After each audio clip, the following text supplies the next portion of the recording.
This is Joe Leigh here for Seconds Out. Delighted to be joined by Demsey Mckean. The open workouts, not too long until your fight in the UK here. Just spoke to you off camera and you said you've been in the UK for a while. Obviously, you've been keeping busy. How nice has it been over here in the UK?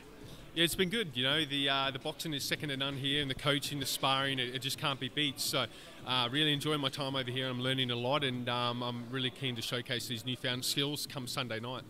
What have you been working on over the last few months? It's been, yeah, like you say, since September. So, you know, you've had some time to improve here. Yeah, definitely. I did arrive in September, but this is the first probably about 2 months I spent under Tony. Obviously, I was in AJ camp, Dillian White camp, and then America for my own fights. So I spent about 8 weeks under Tony now. I'm starting to learn a lot, you know, working on that jab, stepping through and landing some of those bigger shots, and working a lot more rotation too. So you're going to come Sunday, you're going to see some of those skills. So I can't wait. Why Tony Sims? You know, coming to the UK, there's lots of trainers you could pick from. Well, I think Tony's one of the best ones, if not the best coach in the UK. You know, he's been proven with some of the champions he's trained over the years, and his current stable at the moment as well.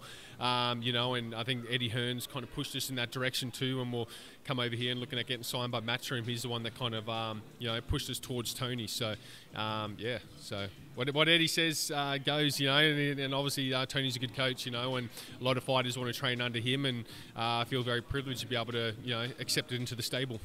How important was that coming over to the UK, making sure you're noticed by Eddie Hearn? Yeah, well, I must have been turning some heads, and I got pretty good feedback in the AJ camp. You know, they've asked me to come back for the Usyk rematch as well to help them out. You know, and I got signed just after that AJ camp too. So we've been working hard, and it's starting to pay. Do you have any knowledge on who AJ could be training with? Who's his new trainer then? No, I don't know anything. I got no inside goss, unfortunately. But I have been asked by his camp manager, if I could come back for the full camp this time too. So obviously, it has to match up with my own, you know, training. Make sure I don't have anything lined up. You know, obviously I'm the preference now. You know, I can't be used as a sparring partner to help other people's camps. You know, but I'd still love to get some. If his camp is down in London, you know, where I can still train under Tony and then be able to visit him on sparring days, it's perfect as well, which I'll definitely grasp. What does that sparring? How does that play out between you and the champ, well, former two-time champ? It's good competitive rounds, you know, like it goes to show I'm world rated. I give these guys good tough rounds and get good feedback from these guys as well, you know, and obviously I'm getting asked to come back to sparring, so I must be doing something right. Now let's move on to Sunday. It feels strange saying that, fighting on a Sunday. Does it feel weird for you? Definitely. I think I'm fighting at 3 p.m. I'm first fight of the afternoon, I should say, so 3 p.m. start. But it's good, you know, get it over and done with and get out of there and enjoy the rest of the card. So first time for me fighting that early in the day and on a Sunday as well. So it's always new, so it's good.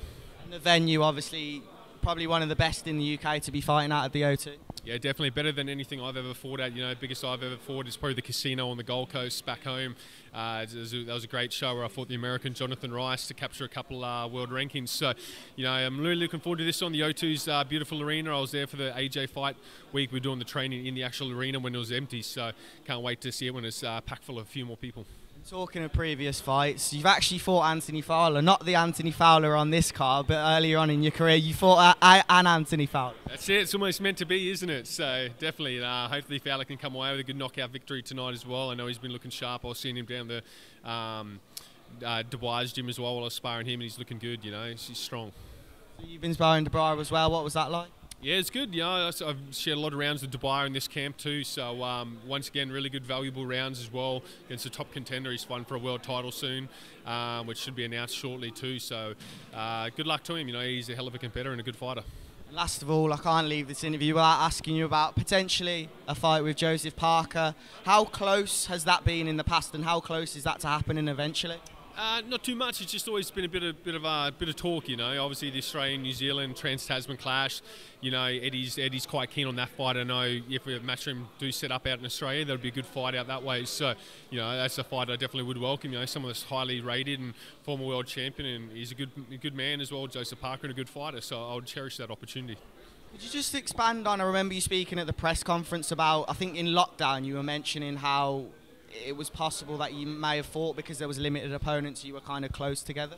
Yeah, well, Australia and New Zealand had the bad lockdown and were quite secluded from the rest of the world, and we had the bubble at one stage as well where you could travel in between the two countries. So we tried to get a bit of traction through that then. I think Sky Sports released a couple of articles as well trying to get some traction, but nothing really eventuated. Obviously, it's quite a big fight to make down that side of the world, you know. So, but now with Matchroom's plans on setting up in Australia, you know, it's becoming to look a lot more fruitful, that's for sure. And last question, obviously, albeit you're successful on Sunday, how would you see that fight playing out between you and Josie Parker? It'd be a good fight, you know. I think we're two of the more tactical boxers, you know, so a very technical boxing fight as well, you know, obviously with my hand getting raised at the end of it as well, you know, could go the 12 rounds, I think, as well, where, you know, he's got a good chin. I know that. I'll be training for the 12 rounds, that's for sure, but if the knockouts there, the knockouts there, but it would be, going to be a very fan-friendly fight as well, you know, a good technical boxing lesson. Best of luck on Sunday, mate. Cheers, mate, appreciate it. Thank you. Top man, thanks for that. Cheers.